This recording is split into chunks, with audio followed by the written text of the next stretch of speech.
मित्र हो, रात्रीच्या चांगल्या झोपेबाबतच्या आपल्या ऑडिओ मालिकेतला आजचा हा 9वा ऑडिओ आहे व यानंतर अजून 2 ऑडिओ येतील व ही मालिका संपून जाईल. पण हो, यानंतर मी आपले आयुष्य जगण्याबाबतच्या विविध विषयांना वैज्ञानिक दृष्ट्या स्पर्श करणारी चला मित्रांनो आयुष्य जगूया ही नवीन मालिका घेऊन येणार आहे. मला माहिती आहे या मालिकेचंही आपण उत्साहाने स्वागत करा. चला तर आपण आजच्या ऑडिओची सुरुवात करूया. पण हो, तुम्ही अद्यापर्यंत या चॅनलला सबस्क्राईब केले नसेल तर नक्की सबस्क्राईब करा, म्हणजे पुढे पुढे येणाऱ्या ऑडिओचे नोटिफिकेशन आपल्याला मिळत राहील. तर आजचा ऑडिओ आहे रात्री आपल्या डोळ्यांवर पडणारा निळा प्रकाश आपली झोप लांबवत असतो.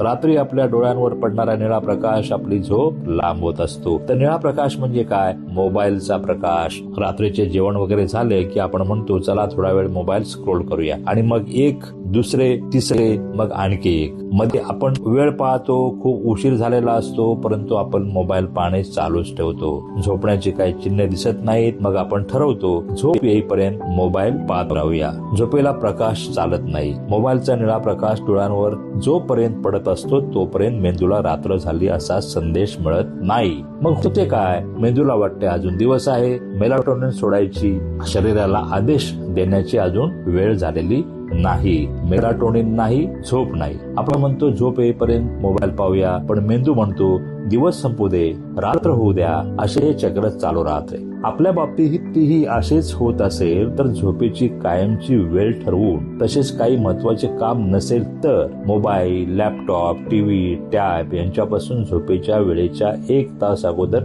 दूर राहणे उत्तम. कारण रात्रीची चांगली झोप येण्यासाठी अंधार आवश्यक असतो. थोडक्यात रात्रीच्या निळ्या प्रकाशापासून अर्थात स्क्रीन पासून जेवढे लवकर दूर होऊ तेवढे रात्रीची झोप येण्यासाठी चांगले असते. मित्रहो, एका छोट्याशा बदलाला सुरुवात नक्की करूया. हळूहळू सवय होऊन जाईल आणि ही सवय नक्कीच चांगली झोप येण्यासाठी आवश्यक आहे. हा ऑडिओ आपल्याला महत्वाचा वाटला तर इतरांना शेअर करा आणि चॅनलला सबस्क्राईब केलं नसेल तर जरूर सबस्क्राईब करा. भेटूया पुढच्या अशाच अतिशय महत्वाच्या ऑडिओमध्ये. धन्यवाद.